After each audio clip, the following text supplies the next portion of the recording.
Some call you Mama. Some call you Mommy.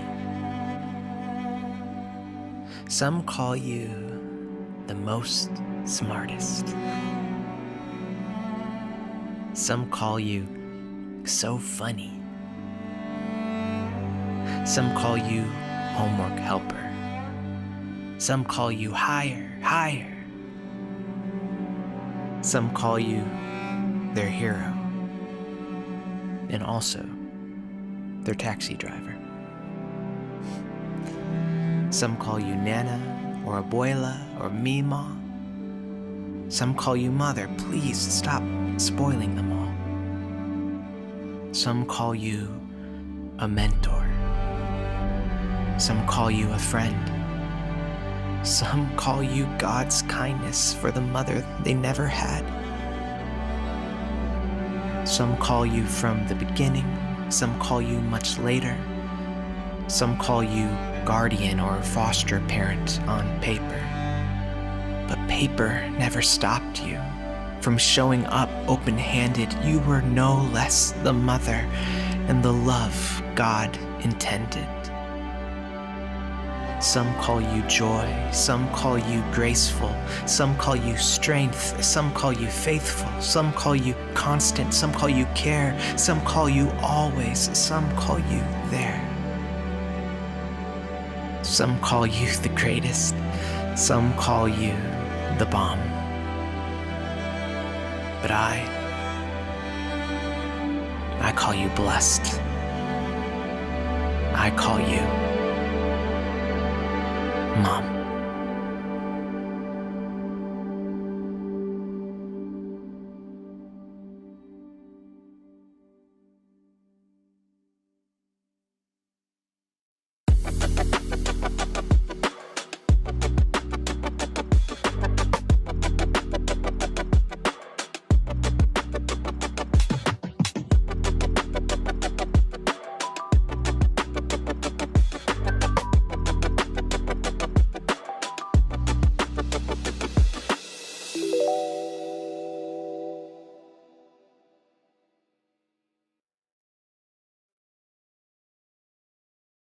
So, good morning, y'all.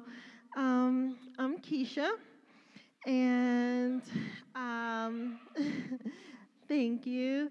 I am honored to be able to speak with y'all today, and it's going to be good. It's going to be for all of us, even the men that are here, even though my story is about a woman in the Bible, but it's for everybody. Um, First of all, again, happy Mother's Day. I honor all the moms here. And, I'm just thinking, like, I was talking to somebody this morning, and I said, I had my heat on in the house yesterday. Um, I, sn- I turned it on this morning as well. Like, my husband says, well, it's May. You shouldn't have to turn on the heat. I'm like, May doesn't, okay, but I understand that. But why? The bigger question is, why is it cold in May? Why do I feel like I have to turn on my heat in May? And yeah, I have it on blast in the car, in the house. So I don't know. I don't know about y'all, but like I was looking at the trees, in my yard, and I feel like some of them are a bit confused. Like some have no leaves on them, just as if it's winter, and some are full of leaves. Like during the warm days, when you walk into the house, there's like these bushes, and these bees like to be around these bushes. All these bees, and then 2 days later it was freezing. I saw the bees dead. I'm like, it's crazy. The weather, the weather is crazy. Anyway, me personally, I like it to be warm. But yeah, so anyway, just wanted to kind of just talk about that, bring a little bit of humor. Does anybody like the warm weather, or do you prefer cold? Warm? Say yeah. Cold? Okay. All right. All right. Yeah, so a little bit about me. I have 5 kids, and they are wonderful. Absolutely love them. I feel so blessed to be their mom. Age range is like from 26 to 8, and they are all just lovely. I'm so thankful for them. Um, my other job that I do, I'm a nurse. I really, really enjoy doing that. I love people. I love helping people. Definitely passionate about that. And yeah, that's just a little bit about me. So today we are going to talk about a woman in the Bible who is known by her issue. They don't mention her name in the Bible. They just say there's this woman and her issue was this. It was a bleeding issue. And they talk about what she did and what happened. So that's what I'm going to talk about today, the woman with the issue of blood. So though her issue was blood, there are a lot of issues that we have today. And so we're going to dig into this, talk about them, talk about, like just how God can heal us from these things. So the text today is Mark chapter 5, verse 25 through 34. This is the King James Version. And because we don't naturally speak this way, I'm going to do my best to read it, and then you're going to hear me paraphrase, just so we can all understand what I'm talking about. All right. So there was a certain woman which had an issue of blood for 12 years and had suffered many things of many physicians and had spent all that she had. But she was not better, but she rather grew worse. When she had heard of Jesus, came in the press behind and touched his garment. For she said, if I may touch but his clothes, I shall be whole. And straightway the fountain of her blood was dried up. And she felt in her body that she was healed of that plague. The next part is, and Jesus immediately, verse 30, and Jesus immediately, knowing in himself that virtue had gone out of him, turned him about the press. So he turned around in the crowd, and he said, who touched my clothes? And his disciples said unto him, thou seest the multitude thronging thee, or the way we would say it, Jesus, it's a lot of people in here. They all touching you. They're all pressing up against you. And you say, who touched me? And he, meaning Jesus, he looked around to see her that done this thing. Or he looked around to see who touched him and caused his power to leave from him.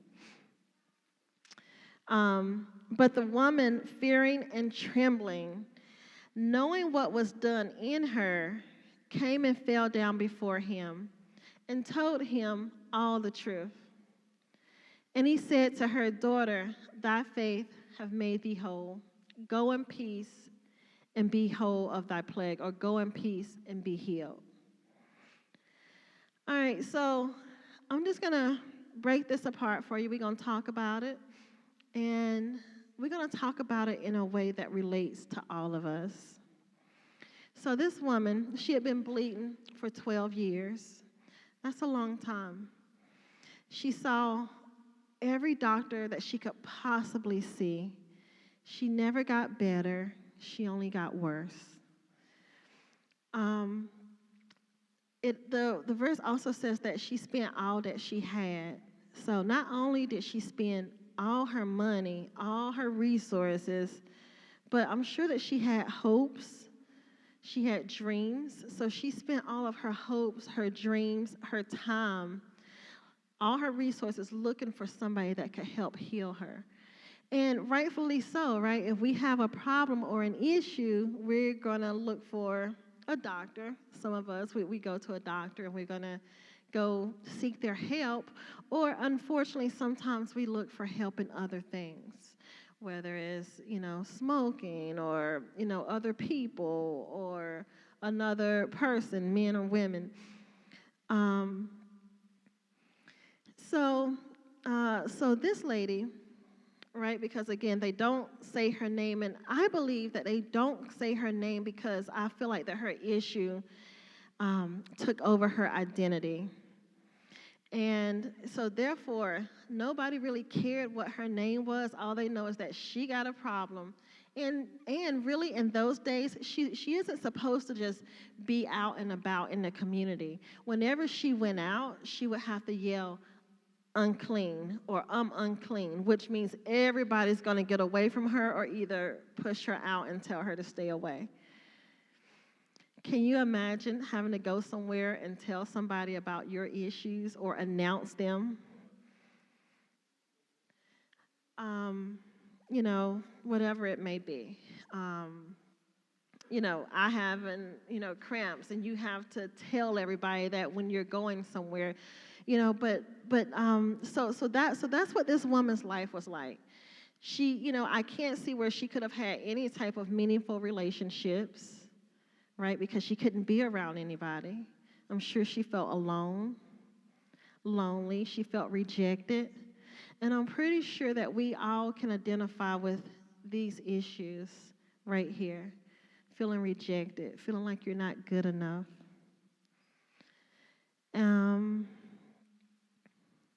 So when Jesus was walking through, and this woman heard about Jesus, that's how she knew to find him after she exhausted all of her other possibilities. She went and she found Jesus. Jesus was actually on his way to go heal somebody's daughter. So there is a guy named Jairus. He was a prominent man in the community, and he went and he found Jesus, and he said, "Hey, my daughter's sick. Can you go heal my daughter? Can you go to my house and heal my daughter?" So that's where Jesus was on his way to. People were touching him. There was a multitude of people around him, right? Because he was well known and people wanted to see him. And this woman who heard about Jesus, she didn't announce that she was unclean when he was in town, though that's what she was supposed to do. So she put her life on the line. All she knew is that she needed to get better. She didn't announce that she was unclean, but the Bible says that she pressed from behind, or that she pushed through.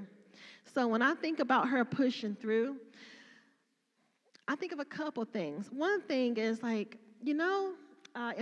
football, and the Eagles, when they're like close to make a touchdown, and I think there's this thing called the Philly shove or something. Tush, okay, whatever. Tush push, okay. So all I know is that all these men, right, are getting together, and the whole goal is to push, I guess, whoever, maybe the quarterback or whoever has the ball, push him through and over that line so that the goal is to get a touchdown. And when I heard somebody say, wow, people have tried to duplicate it, but they couldn't, nobody can stop it. But then I heard, oh yeah, somebody stopped it once.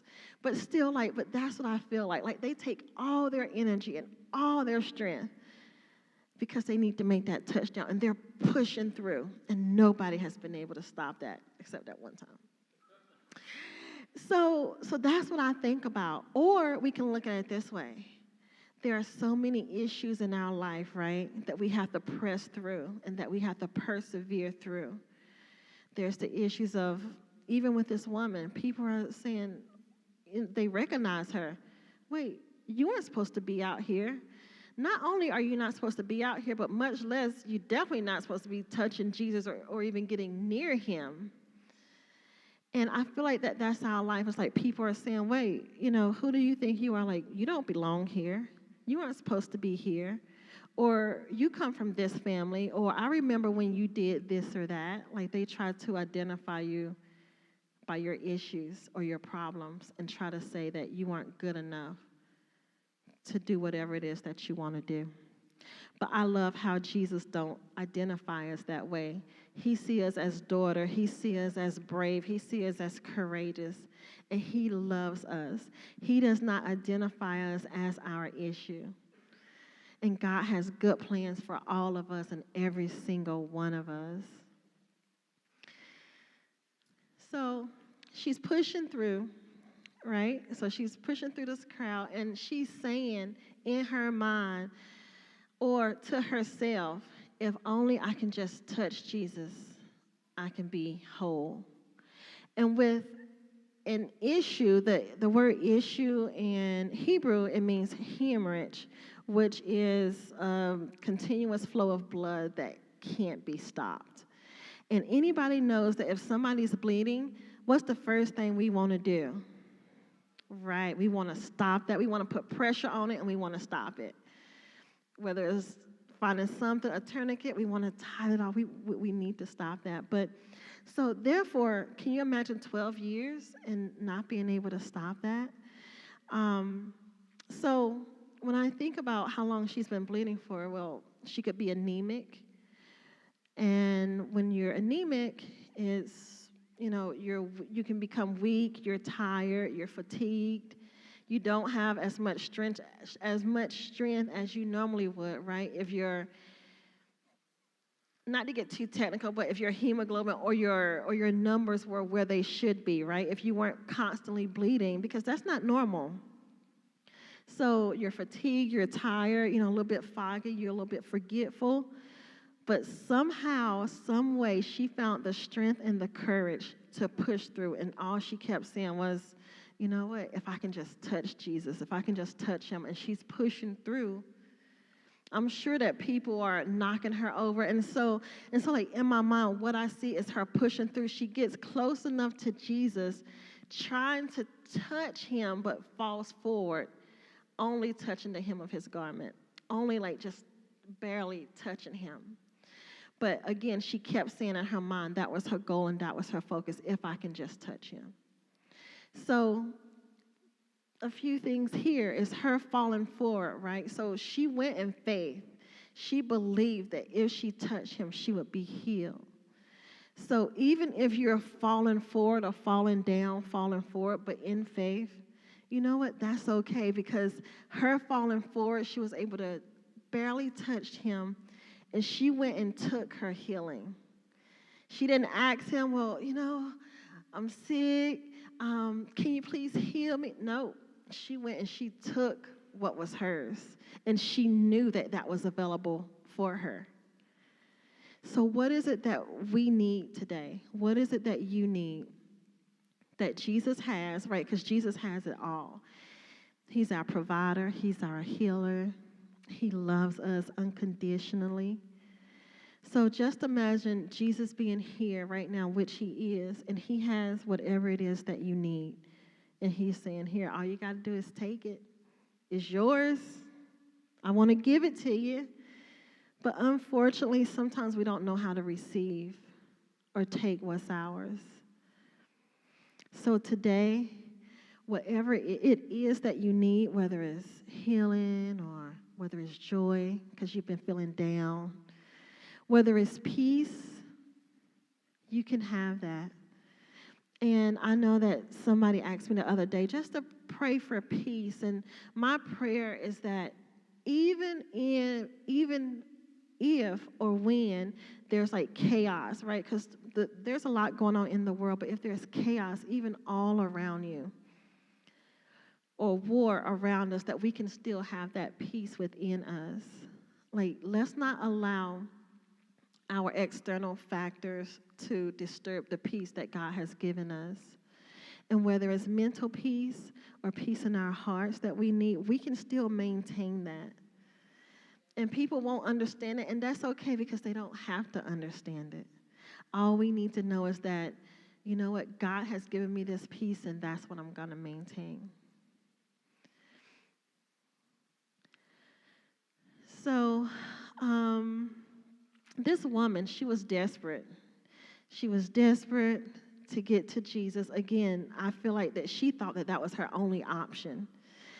And it's just a reminder to us is let's not make God our last resort. Let's go to him first, and let's take our issues or our concerns to him first. whether it's financial issues that we need, health. Some people are angry, maybe because something happened or whatever the case may be. Anger issues, let's take that to God.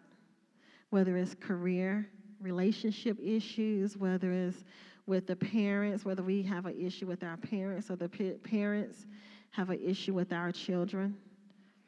Let's take that to God. Issues with pain.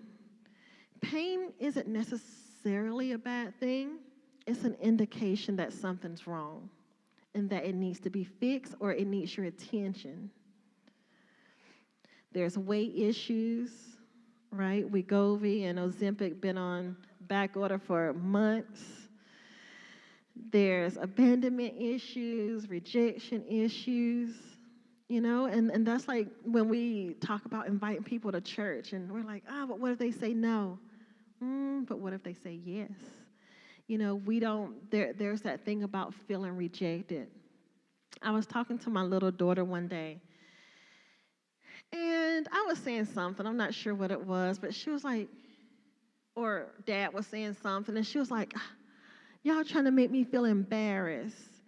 And I was like, no, we're not trying to make you feel embarrassed. We're just letting you know. And then I told her, you know what? Being embarrassed is a choice. You don't have to be embarrassed if you don't want to. And I said, do you want to be embarrassed? She said, no. I said, okay, well, let's not be. Let's not be embarrassed, So I believe that a lot of this starts with us, but unfortunately, we've been conditioned. Like maybe as kids, we have all this faith and all this courage, and we're, ready to do things. But sometimes in life happens. We end up saying, okay, well, in order for me to please this person, I shouldn't speak up. Or in order for me to not look a certain way, I shouldn't say how I really feel. Or maybe I shouldn't do this because then this person might leave. And we end up, twisting up things. And we end up just becoming somebody that God never intended us to be. We end up becoming who maybe we think people want us to be. Or we, just not who God wants us to be. And so that's another issue. And I just thank God for setting us free today from all of these things. So what do we learn from this woman who's dealing with issues? So the first thing is, like I said, bringing our problems to God. This woman, she went through this crowd, even though she wasn't supposed to be there. People were saying, wait, you're not supposed to be here. Not hearing that at all. She wasn't hearing. At this point, she stopped caring what people thought about her. And I think that that's what we need to do. Let's not be so concerned about what they think about us, because that could have stopped her healing. That could have prevented her from having that encounter with God. And possibly hurt her life. This is a life or death issue, a bleeding issue that can't be stopped. So sometimes we want to hide our issues or cover them up because we feel embarrassed or ashamed. Or maybe even we just want to ignore them because we think, if I don't look at it, it might just go away or just stop. But it never goes away or just stop. Many times it gets worse. So we have to confront our issues.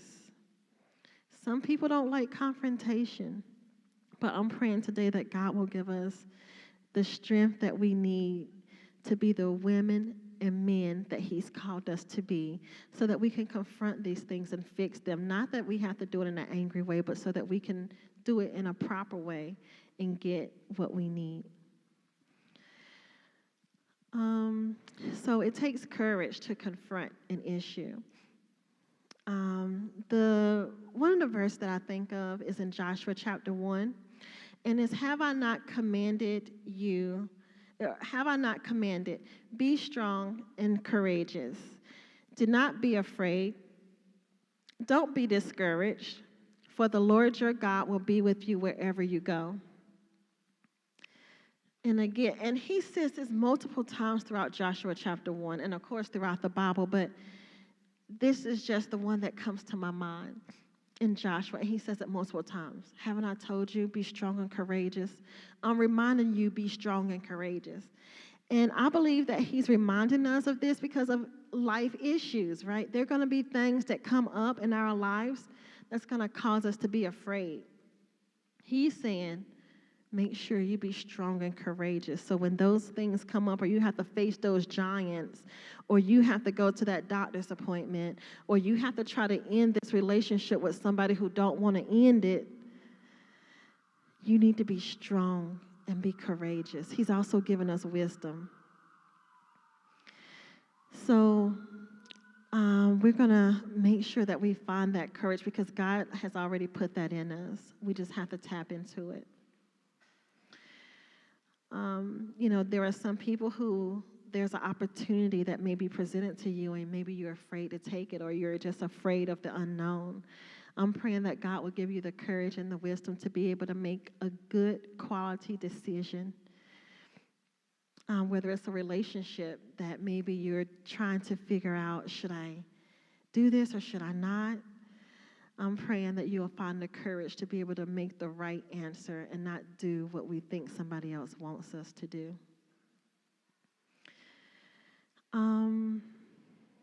All right, so when we talk about courage, I think about in the hospital, we would have patients come in, they're admitted, and unfortunately, many times, they have ignored issues, whether they have a sore on their foot and they didn't tend to it or get it treated. They're just like, oh, I'm sure it'll be okay.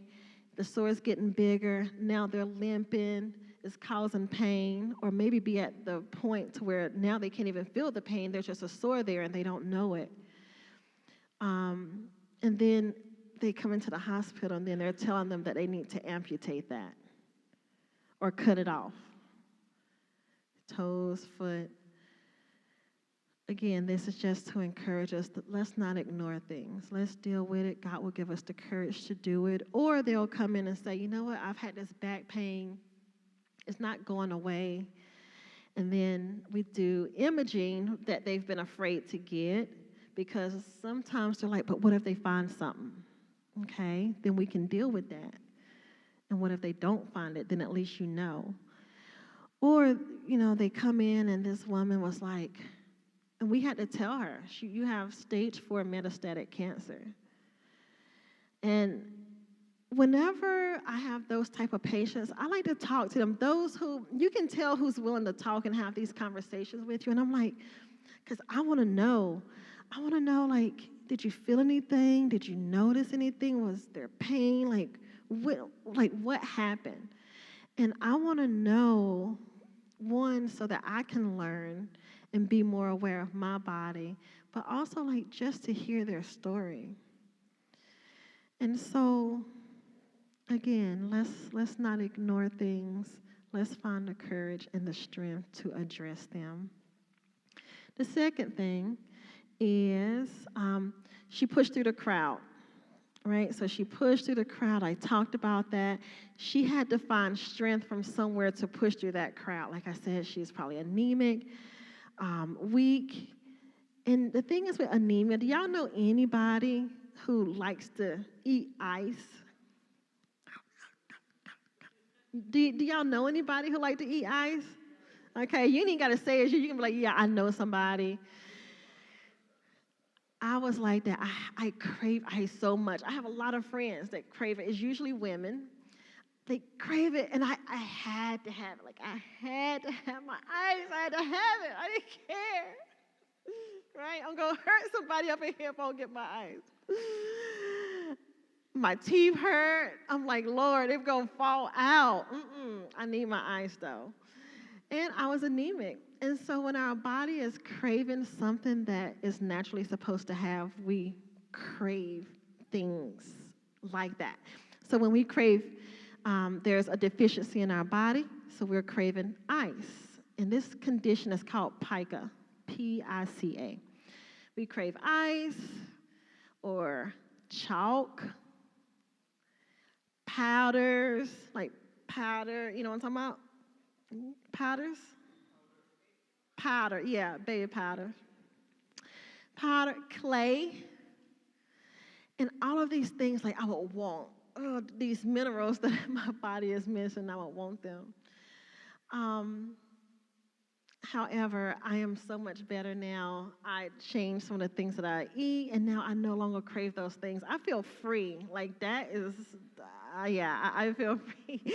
So I don't have those cravings anymore, but it just reminds me of like when we have these issues and we start craving, yeah, we crave the things that only God can give us, but really we go looking for it in other places, whether it's men, women, whether it's something we smoke, something we're drinking, or something we're watching on TV, or whatever it may be. We're looking for all these substitutes that or things that really won't help, like ice, clay. None of that is going to help that deficiency.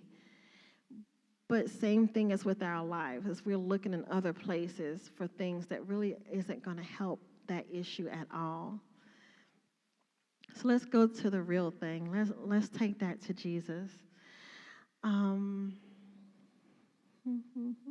all right.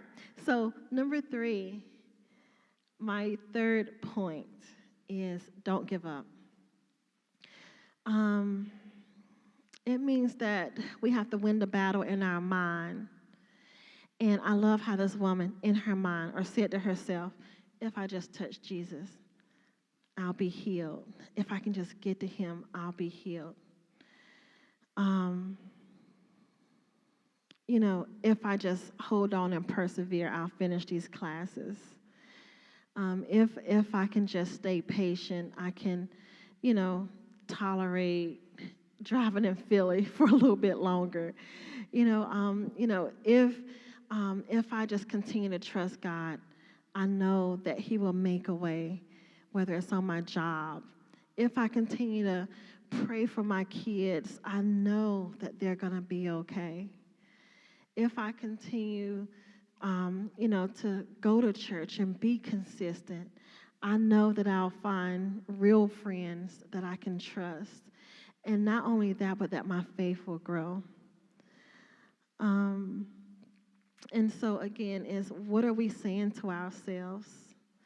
Sometimes those negative things that have been spoken over us, like, oh, she got an issue of whatever it may be, blood, or she got an issue of whatever that issue may be, someone seeing you as that. And it comes to a point to where now they don't have to tell us about our issue. They don't have to kind of shut us down. We're now doing it to ourselves. But no longer. All of that's changing. We're going to change that today, and we aren't going to speak those negative words over ourselves. I know many times we're kind to everybody else, but when it comes to ourselves, we aren't so kind to ourselves, and we aren't patient with ourselves as maybe we are with other people. Again, today, God is doing a new thing, and this is going to change. So, yeah. If there is anybody who, may be feeling ashamed because of an issue, maybe something, a perception of yourself or whatever it may be, shame has a way of shutting us down. And I remember a point in my life where I felt like I was literally clothed in shame, like just draped over me. I was in an abusive relationship, many of them, all of them actually, of where just verbal, physical abuse or whatever it may have been. And that was my life since I was 13. And unfortunately, I saw it in my household as a kid with my dad and my mom. And I remember I would see the abuse, and I remember how I felt in those times. And I remember saying, I will never, right? I said to myself, I will never be with somebody like that. Mm-mm. And yet, unfortunately, that's all I attracted. And every guy that I was with from the age 13 to my 20s was that, that thing that I didn't want. But I'm so grateful because even when I didn't know God, or even when I wasn't serving God, He still kept me. Yeah, those were some really bad times for me, but He still kept me. And I never told anybody because I felt the shame. I'm like, how can I be in this relationship or continue to stay here and this person is treating me like that or being abusive to me? And shame has a way of keeping us in a bad circumstance when really we should just get out. I never told anybody because I thought, well, what are they going to think of me? Or just knowing that I was afraid to leave and I was afraid to stay. So I was pretty much paralyzed and I just stayed. But one day, God made a way and He spoke to me and He said, it's time to leave. And I was like, what? And He said, it's time for you to leave.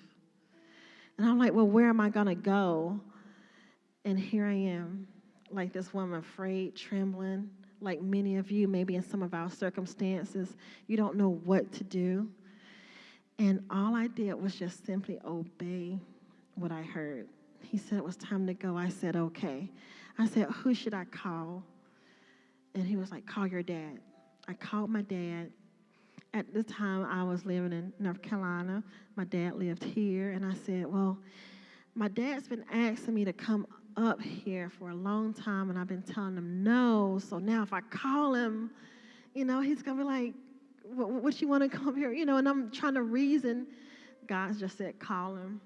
And I grew up in church, but my life wasn't changed. I really didn't have a relationship with Jesus, not until this point that I'm talking about.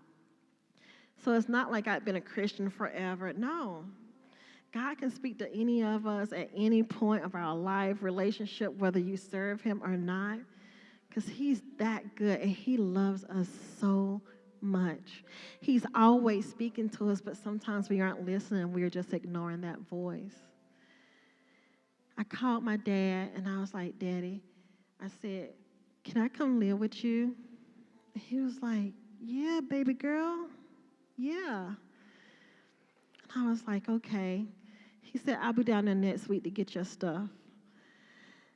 And so over that week, God kept this guy away from me long enough for me to leave safely because he threatened to take my life multiple times, and he had the means to do so.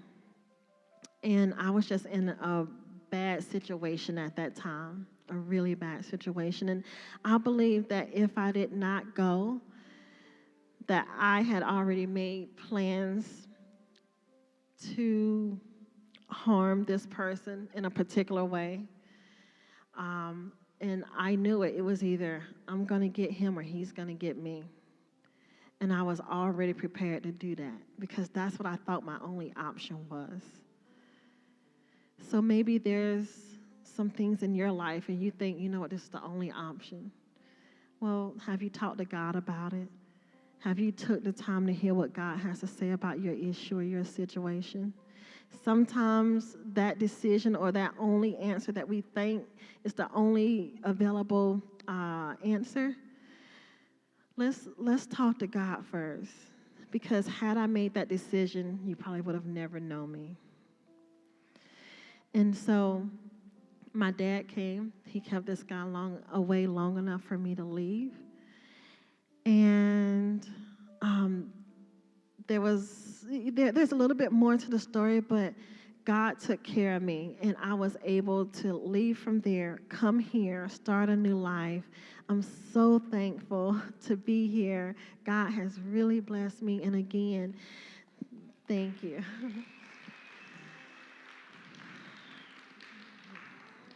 And it's not because I even thought, oh, God, I have faith. I trust that God's going to help me. No, I'm just trying to live another day. it wasn't because I had said, no, I have faith that God's going to do it. And I'm saying this so that you can know that no matter where you are, that God can still, that not only can he, but he will take care of you. So what are your issues that you need to bring to God today? These are some of the things that we're going to tell ourselves. Because there's a lot of voices out there. There's social media. There's our own voice in our head. There are voices that we've heard growing up. But we're going to tell ourselves who God says we are. So we're going to make sure that we're taking the time to look in the Bible, even Google it. Who does God say I am? And let's walk in our new identity. We're going to hold our heads up. Yeah, we're going to hold our heads up. Even though we've done things or said things that, that may not please, God, or things that we may even be ashamed of. But we're going to hold our head up, right? We're a child of God. We're God's daughter. And in this story, I love how this woman with the issue of blood, they called her, no, that's the one with the issue. She got a bleeding issue. She's not supposed to be out here. But God saw her, and he was like, he called her daughter. He saw her as his daughter. And that's who we are. We're his daughters, his sons. We're bold. We are courageous. We are blessed. We are loved. We're accepted. You're beautiful. That's right, you are. And there is no need to compare ourselves to anybody else. Because guess what? God made us all uniquely and individually just the way that we are. So there is no one that even can compare to you. So don't even worry about it. Don't even try. There's nobody else like you. So there's no need to compare ourselves. And yeah, we're strong. We are strong, and sometimes we think, oh, but I'm not loud. I don't, maybe my voice isn't as loud, or I'm a little bit shy. Well, strength looks different on different people. Warriors don't all look the same, but it don't mean that they're not strong in their own way. And I find that when we're at our weakest point, that's when we see God's strength the most. When we've said, you know what, God, I give up. I've done everything I know to do, and I'm still no better. I've tried it all. I'm tired. I just give it to you. God's like, about time. I've been waiting for you to just trust me, and let me do what only I can do. So not only are you just enough or good enough, but you're more than enough. And I love y'all so much. I'm so thankful. Thank you that you came today. We're in this together. We are in this together. And let's become a version of ourselves that we've never seen before. Let's become the version that God created.